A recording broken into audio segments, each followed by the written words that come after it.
اللي قلنا باقي نداوين عليه.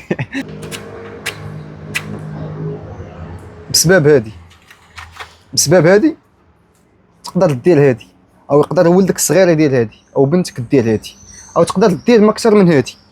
بما اننا في ايام عاشوراء كاين دابا واحد التزايد بزاف على هادشي ديال القنبول والالعاب الناريه، وهذا الشيء علاش رد البال لوليداتك مزيان، بخصوص الا كنتي غادي تلاقم بوحدهم.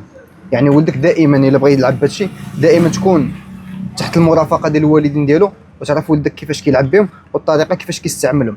لاننا في ايام عاشوراء الا كنتو نتوما كتحضروا بزاف د الحوايج في ايام عاشوراء، بزاف ديال الالعاب الناريه، حنا في كل عاشوراء كنديو حالات اللي كيكون السبب ديالهم قنبول او المقاطع او بزاف د الامور اللي كيوقعوا. الناس اللي كينقزوا فوق من العافيه كنديو مصابين. يعني كاين اللي كيتحرق بليدو بالمقاطع، كاين اللي كيتفرق عليه هادشي على عينيه، كاين اللي كيطيح وسط العافيه فاش كيبغي ينقز العافيه.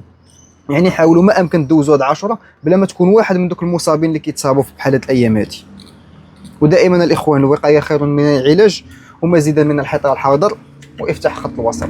وما تنساوش الاخوان تبارطاجيو هذا الفيديو مع الناس اللي عزاز عليكم والحباب، لعل تكون عندك تفرق عليا قنبول. احنا اللي قلنا اللي قلنا باقي نداوين عليه. تحياتي لكم الاخوان والله المعين.